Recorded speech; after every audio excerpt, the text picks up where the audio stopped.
जी अस्सलाम वालेकुम। यासीन आपके साथ हाजिर है मॉर्निंग ब्रीफिंग में। आज इस हफ्ते का आखिरी वर्किंग डे है। आज जुमे का दिन है, 20 दिसंबर आज तारीख है। और जैसे कल मैंने आपसे कहा था कि इस साल का आखिरी महीना और इस आखिरी महीने के आखिरी दिन चल रहे हैं और मार्केट में जो खबरें हैं, ख़ासतौर पे हम पाकिस्तान की बात कर लेते हैं। कल पाकिस्तानी स्टॉक एक्सचेंज में, अच्छा, इन तमाम बातों से पहले पहले मैं आपसे ये ज़रूर कहूँगा कि इस यूट्यूब चैनल को प्लीज़ सब्सक्राइब ज़रूर कीजिएगा, क्योंकि अक्सर ये व्हाट्सएप पे या फेसबुक पे ये अपलोड नहीं हो पाती है, उस पर रिस्ट्रिक्शंस लगी हुई होती हैं।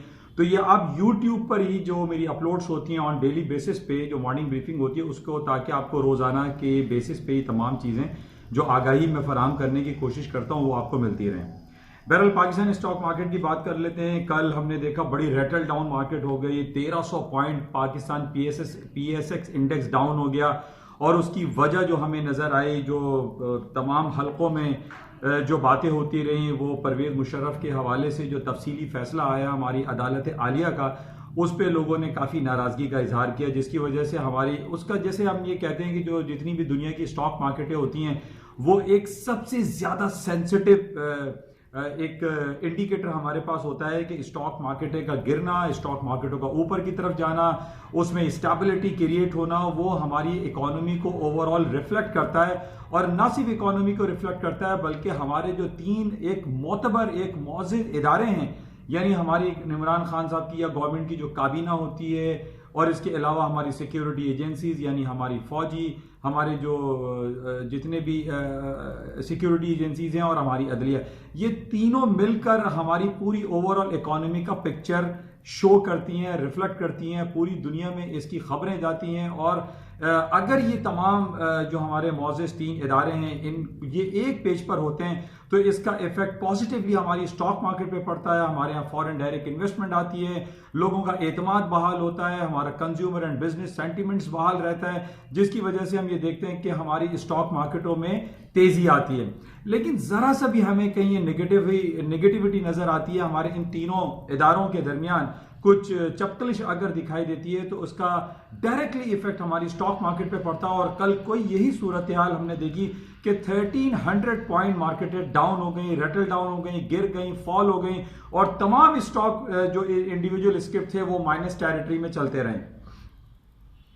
लेकिन लेट नाइट काफ़ी हालात बेहतर भी दिखाई दे। हमारे डीजी आईएसपीआर मिस्टर गफूर साहब ने भी जो कमेंट्स दिए उसमें काफ़ी पुर असर और बड़ा जामे उन्होंने बयान दिया। और उसके बाद हमने ये देखा कि स्टॉक मार्केटों में थोड़ी सी बेहतरी दिखाई दी। और आज भी हम ये देख रहे हैं कि जो सुबह से पाकिस्तानी स्टॉक्स पीएसएक्स इंडेक्स खुला है वो तकरीबन 200-250 पॉइंट प्लस है, क्योंकि वो चैमगोइयाँ जो सारा दिन कल मीडिया पे डिस्कस होती रही, लोगों की ड्राइंग रूम पॉलिटिक्स चलती रही, या चौराहे पे खड़े हुए चार लोग कुछ मुख्तलिफ बातें करते हुए दिखाई दे, और वो तमाम बातें निगेटिविटी की तरफ जा रही थी। लेकिन कल का दिन गुजर गया। कल काफ़ी सेंटिमेंट्स तो बहुत ज़्यादा नाजुक थे, बड़े हालात दगरगू हालात में कल सारा दिन चलता रहा। और जो मीडिया से जो खबरें आ रही थी उसमें बहुत ज़्यादा शक व शुबहात जो है वो दिखाई दे रहा था। बहरहाल अल्लाह का करम है, शुक्र है कि कल सारा दिन अच्छा गुजर गया। और इसका पॉजिटिव इफेक्ट ये आ रहा है कि आज सुबह से हमारे कराची स्टॉक एक्सचेंज या पीएसएक्स इंडेक्स जो है वो पॉजिटिव है, 200 पॉइंट प्लस है। बहरहाल आज फ्राइडे का दिन है। आज हमें टेक्निकल ग्राउंड्स पे ये चेक करना पड़ेगा कि जो क्लोजिंग होती है आफ्टर जुमे की नमाज के बाद, जो पीएसएक्स इंडेक्स की क्लोजिंग आती है, उसको हमें देखना पड़ेगा कि मार्केट किन लेवल्स पे क्लोज होती है। और ये हफ्ता इतवार जो हमारे यहाँ 2 दिन छुट्टी होती है, उसमें भी हमें बड़ी क्लोजली वॉच में रखना पड़ेगा पाकिस्तान की इकोनॉमिक सिचुएशन को, पाकिस्तान के तीनों इदारों को, कि वहाँ से क्या कमेंट्स आते हैं और क्या सूरत हाल रहती है, जिसका इफेक्ट लाजमी मंडे की मार्केट पर पड़ता है। लेकिन हमारी दुआ है, हमारी कोशिश है, हमारी ये सलाह है कि जनाब पाकिस्तान के तीनों मौजूद इदारे एक पेज पर रहे, ताकि इंटरनेशनल मार्केट में इंटरनेशनल जो लोग हैं, जो इन्वेस्टर्स हैं, फॉरेन इन्वेस्टर्स हैं, उनको उनका एतमाद जो है, जो कॉन्फिडेंस है, वो मेंटेन रहे, जिसका पॉजिटिव इफेक्ट हमारी स्टॉक पे भी पड़ेगा। और इसका ओवरऑल इकोनॉमी, हमारी जो स्टॉक से हट के जो हमारे इंपोर्ट एक्सपोर्ट के हवाले से जो फिगर्स होती हैं, उसका भी पॉजिटिव इफेक्ट्स हमारी पूरी overall as a whole economy पर पड़ता है। अच्छा, इसके अलावा जो इंटरनेशनल मार्केट की हम बात कर लेते हैं कि कल बड़ा इंपॉर्टेंट डे था। मैं कई दिनों से आपसे ये जिक्र कर रहा हूं कि अमेरिका में एक इम्पीचमेंट के हवाले से बहुत ज्यादा बातें हो रही हैं कि जनाब डोनाल्ड ट्रंप साहब की इम्पीचमेंट होगी, और उन्होंने यूक्रेन के प्रेसिडेंट को जो फोन किया था जुलाई के महीने में, वो एक इलीगल एक्ट था, और उन्होंने जो बाइडेन को डिस्क्वालीफाई करने के हवाले से ये कहा जा रहा है, डेमोक्रेट्स का ये कहना है कि वो ये कह रहे हैं कि जनाब डेमोक्रेट को जो है वो हरा दिया जाए, उनके जो बाइडेन को डिस्क्वालीफाई कर दिया जाए, ताकि ट्रंप साहब 2020 के नवंबर के इलेक्शन में एक क्लीन स्वीप, एक लैंडस्लाइड करते हुए रिपब्लिकन पार्टी के प्रेसिडेंट वो दोबारा मुंतखब हो जाएं। तो इस पे काफी बरहमी का इजहार किया डेमोक्रेट्स ने, और डेमोक्रेट्स ने जो बिल पेश किया हाउस ऑफ रिप्रेजेंटेटिव में, उसको अक्सरियती वोटिंग से विन हो गए हैं, जीत गए हैं। लेकिन जैसे मैंने आपसे पहले भी कहा था कि सिर्फ रिपब्लिकन हाउस ऑफ रिप्रेजेंटेटिव, जिसमें रिपब्लिकन की अक्सरियत है, उनका जीतने से कोई फायदा नहीं होगा अनटिल एंड अनलेस, जब तक सेनेट इस बिल को पास नहीं कर देता। और अब हम ये देख रहे हैं कि जो हमारे पास सारे फिगर्स मौजूद हैं कि सेनेट की जो 100 सीटें हैं, उस 100 में से 53% जो लोग हैं, और इवन के जो डेमोक्रेट्स के भी जो लोग हैं, वो रिपब्लिकन को फेवर कर रहे हैं। वो नहीं चाहते कि डोनाल्ड ट्रंप साहब को हटाया जाए, उनको बर्खास्त कर दिया जाए, उनको घर भेज दिया जाए। तो बहरहाल अभी इसकी डेट अनाउंस होना बाकी है, और कहा यह जा रहा है कि जनवरी के शुरू के दिनों में ये सेनेट में वोटिंग होगी, और उसमें ये चेक किया जाएगा क्या सेनेटर्स जो कि हाउस ऑफ जो रिप्रेजेंटेटिव जो आपके रिपब्लिकन्स हैं, उनकी अक्सरियत उसके अंदर है सेनेट में, तो ये कभी इम्कानात हैं कि ये बिल फेल हो जाएगा, रिजेक्ट हो जाएगा, और ट्रंप साहब अपनी सदारती कुर्सी पर बराजमा रहेंगे, और इसका कोई निगेटिव इंपैक्ट ओवरऑल अमेरिका की इकोनॉमी पे और अमेरिका की स्टॉक मार्केट पे नहीं पड़ेगा। ये मैं पिछले कई महीनों से आपसे ये जिक्र कर रहा हूं। आज बहुत सारे अखबारात में और डिफरेंट चैनल्स में ये कहा जा रहा है कि जनाब हाउस ऑफ रिप्रेजेंटेटिव में जो डोनाल्ड ट्रंप साहब के खिलाफ जो है वो बिल पास हो गया। मैंने ये आपसे पहले भी कहा था, इस बिल पास होने का कोई फायदा नहीं है। इसमें नैन्सी पेलोसी लगी पड़ी हुई है कि नहीं जनाब ट्रंप को जो है हटाना है, हटाना है। उन्होंने एक जो है ना वो बस ये कलमा पड़ा हुआ है, लेकिन ये नहीं होगा। सेनेट में रिपब्लिकन की अक्सरियत है, ये बिल वहां रिजेक्ट हो जाएगा, फेल हो जाएगा, और ट्रंप साहब की सरदारती कुर्सी को कुछ भी नहीं होगा। अच्छा, इसके साथ ही डिफरेंट जो हमारे पास लोगों की डिफरेंट आ रहा है, डिफरेंट कमेंट्स हैं, जो पोलिंग आती है उसमें ये कहा जा रहा है जनाब ट्रंप साहब जो है वो सदारती कुर्सी से हट जाएंगे, स्टॉक मार्केट एक क्रैश हो जाएगी। देखिए, मैं काफी दिनों से आपसे ये कह रहा हूं, ये उन लोगों का वो जो कहते हैं ना कि बेवकूफों की जन्नत में रहते हैं, वो ये कह रहे हैं कि जनाब ट्रंप साहब हट जाएंगे तो स्टॉक मार्केट जो है गिर जाएंगी, रटल डाउन हो जाएंगी। मैं बहुत अरसे से आपसे ये कह रहा हूं, कुछ भी नहीं होगा। और अमेरिका की स्टॉक मार्केटें, जो मैं एक फ्रेज यूज कर रहा हूं काफी अरसे से, तारीख की बुलंद तरीन सतहों पर मौजूद हैं, चलती चली जा रही है, पुराने रिकॉर्ड तोड़ती हैं, नए हिस्ट्री रिकॉर्ड बना देती हैं, और ये डेली बेसिस पर हो रहा है। और जितनी ज्यादा हम इंटेंसिटी देखते हैं इंपीचमेंट के हवाले से, उतनी ही ज्यादा तेजी से, यानी ये बिल्कुल डायरेक्टली प्रोपोर्शनल चल रहा है। जितनी ज्यादा नेगेटिव खबरें आती हैं ट्रंप के हवाले से कि इंपीचमेंट हो रही है, उनको हटा दिया जाएगा, उतनी ही तेजी से अमेरिका की स्टॉक मार्केटें हायर साइड पे चलती चली जा रही हैं। उसमें कहीं फॉल, कहीं डिक्लाइन नहीं आ रहा है। और आज जैसे मैंने आपसे कई बार आपसे कहता हूं, आज वीकली क्लोजिंग है, बड़ी इंपॉर्टेंट क्लोजिंग होती है टेक्निकल हवाले से, और आज भी हम ये देख रहे हैं कोई बैड न्यूज नहीं है। पूरी दुनिया की स्टॉक मार्केटें हाई पे हाई बनाती चली जा रही हैं। तो हम नहीं कह सकते कि जनाब वो इंपीचमेंट होगी और ट्रंप साहब हटा दिए जाएंगे। पहली बात तो यह कि ट्रंप को कुछ होना ही नहीं है। अभी भी जो डिफरेंट हमारे पास खबरें आई हैं उसमें यह कहा जाता है कि कुछ डेमोक्रेट्स के जो लोग हैं वो रिपब्लिकन पार्टी में आके मिल रहे हैं, वो ट्रंप के साथ शेक हैंड कर रहे हैं। तो हाउ इट इज पॉसिबल कि सेनेट में वो जीत जाएंगे? सेनेट में ये बिल रिजेक्ट हो जाएगा और ट्रंप साहब को कुछ भी नहीं होगा, कोई इंपीचमेंट नहीं होगी। हालांकि उसको रिकॉर्ड दिखाया जा रहा है कि जनाब वो बिल क्लिंटन की इंपीचमेंट हुई थी और जनाब रिचर्ड निक्सन की हुई थी, एक जॉनसन भी कोई 1968 के प्रेसिडेंट गुजरे हैं, उनकी भी इंपीचमेंट हुई थी। लेकिन ऐसा कुछ भी नहीं होगा। एक 1968 के प्रेसिडेंट गुजरे हैं, उनको भी इंपीच किया गया था, मिस्टर जॉनसन नाम है उनका, एंड्रयू जॉनसन। तो इस पे भी अब ये कहा जा रहा है कि जनाब ट्रंप साहब की इंपीचमेंट होगी और ट्रंप साहब को हटा दिया। कुछ भी नहीं होगा और ना ही स्टॉक मार्केटें गिरेंगी। उसकी वजह, जैसे मैं रोज आपको ये कहता हूं कि अमेरिका की जो बड़ी बड़ी कंपनीज हैं, जो आपकी ट्रिपल एज है, अमेजॉन, अल्फाबेट, गूगल और एप्पल, इसके अलावा Microsoft, Facebook, Intel, IBM, Exxon Mobil, ये इतनी लातादाद कंपनीज ऐसी हैं जो कि $1 ट्रिलियन की रेस में लगी हुई हैं और वो बढ़ती चली जा रही हैं। तो ये हम नहीं कह सकते कि स्टॉक मार्केट में डाउनफॉल आएगा।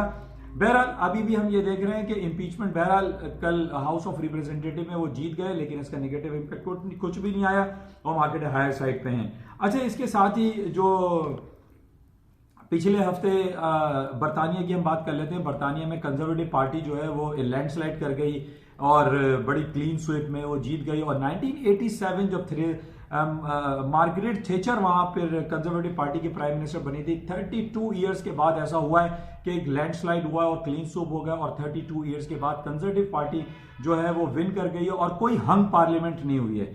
और ये कहा जा रहा है कि जनाब जो बोरिस जॉनसन साहब हैं वो एक रेडिकल एजेंडे पे चल रहे हैं और वो रेडिकली जो है वो रेडिकल एजेंडे को फॉलो करते हुए वो बरतानिया को यूरोपियन यूनियन से आफ्टर 46 ईयर ऑफ मैरिज और जो कॉन्टेक्ट था उसको खत्म कर देंगे, फिनिश कर देंगे, उसको इरेडिकेट कर देंगे।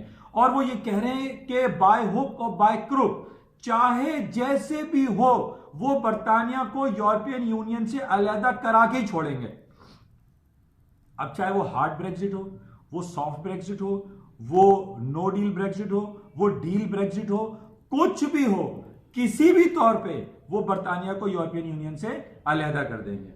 अच्छा, इस हवाले से कल पहली बार queen Elizabeth, honourable queen Elizabeth, उन्होंने हाउस ऑफ लॉर्ड्स में खिताब किया और उन्होंने वही तमाम बातें की जो पहले भी मैंने आपसे कहा था कि new government, new agenda, new legislation, new Brexit, new बरतानिया, न्यू, यानी न्यू का वर्ड इस्तेमाल कर रहा है जैसे पहले भी उन्होंने अपनी खिताब में बयान किया था। तो हम ये देख रहे हैं कि कुछ भी हो जाए, अब इसका रिफ्लेक्ट कैसे पड़ता है? या तो जो फुटसी 100 इंडेक्स है, बरतानिया का जो स्टॉक मार्केट है उसका रिफ्लेक्ट आएगा, या बरतानिया की जो करेंसी है ब्रिटिश पाउंड जो है उसके अंदर नेगेटिव इंपैक्ट आएगा। और यही हुआ। देखिए, जिस दिन बरतानिया में इलेक्शन हुआ और कंजर्वेटिव पार्टी जीत गई, स्टर्लिंग ने 400 पॉइंट की मूव दी और 1.3510 का इसने हाई कर दिया। आज क्या हुआ? मार्केट गिर गई, 2991 का कल इसने लो किया था। लेकिन मैंने आपसे ये कहा था कि ऑन टेक्निकल ग्राउंड पे, जैसे मैं आपको हमेशा कहता हूं कि टेक्निकलिटीज बड़ी इंपॉर्टेंस होती हैं, और यही हुआ कि कल 2991 का मार्केट ने लो किया। मैंने आपको रिकमेंडेशन भी दी थी कि 2990 के नीचे का स्टॉप लगा के बाय करें। मार्केट आज तकरीबन 60-70 पॉइंट ऊपर की तरफ आ गई है। लेकिन ओवरऑल जो पिक्चर हमारे सामने आ रही है उसमें यही देखा जा रहा है कि आज वीकली टेक्निकली बड़ा इंपॉर्टेंट है। 2990 के नीचे अगर स्टर्लिंग की मार्केट गई तो मार्केट डाउन हो जाएंगी, अदरवाइज डाउन नहीं होंगी। स्टर्लिंग को करेक्शन पीरियड आएगा और माइट पॉसिबल कि कोई अच्छे कमेंट्स क्वीन ऑनरेबल क्वीन की तरफ से जो अच्छे कमेंट्स आए उस पर मार्केट दोबारा हायर साइड पे चली जाए। तो टेक्निकल ग्राउंड बड़ा इंपॉर्टेंट होता है और आज वीकली चार्ट्स पे हमें ये देखना पड़ेगा। ओवरऑल जो पिक्चर है वो बरतानिया की नेगेटिव है और वो यूरोपियन यूनियन की नेगेटिव है। जिस तरीके से हम देख रहे हैं कि बहुत ज़्यादा बातें होती चली जा रही हैं कि बरतानिया अगर यूरोपियन यूनियन से अलहदा हो गया 31 जनवरी 2020 में तो एक शिराजा बिखर जाएगा। बरतानिया में बहुत सारे दूसरे ममालिक भी ऐसे हैं जो कि कहेंगे कि हमें भी यूरोपियन यूनियन से अलहदा होना है, and why we should inject money in Brussels account, जो ब्रसल्स इनका हेडक्वार्टर है। तो जिसमें फ्रांस है, जर्मनी है, ऑस्ट्रिया है, बोस्निया हर्जेगोविना है, जोहान्सबर्ग, बहुत सारे ममालिक ऐसे हैं वो ये कहेंगे हमें यूरोपियन यूनियन में कोई फायदा नहीं है और हम निकलना चाहते हैं। क्योंकि इस वक्त हम ये देख रहे हैं कि यूरोपियन यूनियन में जो सबसे ज्यादा फंड इंजेक्ट करने वाला मुल्क है वो बरतानिया है, जो कि 350 मिलियन पाउंड स्टर्लिंग हफ्ता वीकली बेसिस पे वो इंजेक्ट करता है। जब ये 350 मिलियन पाउंड स्टर्लिंग बरतानिया की तरफ से निकल जाएंगे, नहीं जमा होंगे, ब्रसल्स कोलैप्स करने का हो सकता है, ब्रसल्स की मार्केट कोलैप्स हो जाएंगी, यूरोपियन यूनियन की मार्केट कोलैप्स हो सकती हैं या डाउन हो सकती हैं ग्रेजुअली। क्योंकि बरतानिया के यूरोपियन यूनियन से निकलना ये कोई इजी बात नहीं है, कोई अच्छी बात नहीं है as a whole European Union के लिए। अच्छा, इसके अलावा जो हमारे पास जो डिफरेंट खबरें हैं उसमें गोल्ड के बारे में हम बात कर लेते हैं। काफी दिनों से हम ये देख रहे हैं कि गोल्ड की मार्केटें 1480 पे ही आके रुक गई हैं और जिस तरीके से अमेरिका की स्टॉक मार्केटें तारीख की बुलंद तरीन सतहों पे चलती चली जा रही हैं डेली बेसिस पे। मैंने आपसे पहले भी कहा था कि क्रूड ऑयल की market, gold, silver, palladium, platinum, ये सब ऊपर चले जाएंगे। इवन के जो कमोडिटीज हैं, सोयाबीन, वीट, कॉर्न, कॉटन, ये सारी चीजें जो है मार्केट में बहुत ज्यादा पोटेंशियल दिखाई देता है। उसकी वजह यही है कि जब स्टॉक मार्केटों में तेजी आती है तो तमाम जितने भी हमारे इकोनॉमिक इंडिकेटर्स हैं वो ऑलरेडी पॉजिटिव हो जाते हैं। बैंकिंग सेक्टर, फाइनेंशियल इंस्टीट्यूशन, तमाम जो लोगों की इन्वेस्टमेंट है वो बेहतरीन हो जाती है। और ये सर्दी का महीना चल रहा है और इसमें जो है पेट्रोल की कीमतें ज्यादा हो जाएंगी, क्योंकि लोग हाईवेज पे बहुत ज्यादा ट्रेवल करते हैं। बच्चों की स्कूल की, यूनिवर्सिटीज की अमेरिका में छुट्टियां होती हैं, लोग लॉन्ग ड्राइव पे चले जाते हैं, लॉन्ग हॉलीडेज भी आ रही हैं। इस वजह से तेल की कीमतों में इजाफा खातिर खा हो सकता है और उसकी वजह अमेरिका की स्टॉक मार्केटों में तेजी भी गिरदानी जा रही है। अच्छा, इसके साथ जो हमारे पास दूसरी हम बात कर लेते हैं, पाकिस्तान के लिए वापस आ जाते हैं। पाकिस्तान में एक तो आज IMF की तरफ से लोन भी सैंक्शन हो रहा है, हमारी इकोनॉमी में वो इंजेक्ट हो जाएगा। और इसके अलावा आज हमारी तारीख में जो पिछले 4-5 दिनों से एक बहुत ज़्यादा टेंस हालात थे, पाकिस्तान के सुप्रीम कोर्ट के chief justice mister Asif Saeed Khosa साहब का आखिरी दिन है, वो रिटायर हो रहे हैं। उसके बाद जस्टिस गुलजार साहब, ऑनरेबल जस्टिस गुलजार साहब आएंगे। हमारी दुआ है, हमारी चाहत है, पाकिस्तानी अवाम की आवाज़ है कि हमारे जो तीनों इदारे हैं, अदलिया, फौज और हुकूमत, ये तीनों एक पेज पर हैं। तो बहरहाल ये बड़ी इंपॉर्टेंट आज डेवलपमेंट रहेगी। इसके अलावा कल हमारे पास एक बड़ा इंपॉर्टेंट इवेंट था, बैंक ऑफ इंग्लैंड ने अपना इंटरेस्ट रेट 0.75 पे अनचेंज रखा है। और इसके अलावा कल हमारे पास स्वीडन की खबर थी, जिसमें नॉर्वे और स्वीडन ने ये अपना इंटरेस्ट रेट रेज किया है। यानी पहले -25 पैसे था, अब वो इंटरेस्ट रेट 0% पे आ गया है, यानी 25 पैसे उन्होंने बढ़ाया है। तो बहुत सारी जगहों पे हम ये देख रहे हैं इंटरेस्ट रेट बढ़ाया भी जा रहा है, घटाया भी जा रहा है, लेकिन इंटरेस्ट रेट को माइनस में रखना, कम रखना, 0 पे रखना, ये भी अपनी पूरी दुनिया की इकोनॉमी कंडीशन के लिए बेहतर होता है और इससे स्टॉक मार्केटों में तेजी ही आती है। और यही वजह है हम देख रहे हैं कि अमेरिका के स्टॉक मार्केट डाउनफॉल नहीं हो रही है और हायर साइड पे चलती चली जा रही है। बहरहाल और भी बहुत सारी खबरें हैं, लेकिन जो चीता खबरें थी वो मैंने आपके साथ शेयर कर ली हैं। इंशाल्लाह राब्ते में रहेंगे और आज देखेंगे सारा दिन मार्केट किन लेवल्स पे चलती है। और टेक्निकली आज वीकली क्लोजिंग बड़ा इंपॉर्टेंट होता है। खासतौर पे चलते हुए मैं आपसे ये 2 लेवल जरूर बताऊंगा। एक तो गोल्ड अगर 1480 के ऊपर रहता है तो ऊपर है, और 2990 के ऊपर अगर स्टर्लिंग की मार्केट रहती है तो स्टर्लिंग भी हायर साइड पे रहेगा। इंशाल्लाह राब्ते में रहेंगे। जाते हुए मैं आपसे फिर दोबारा ये कहूंगा कि इस यूट्यूब चैनल को प्लीज सब्सक्राइब जरूर कीजिएगा। Thank you.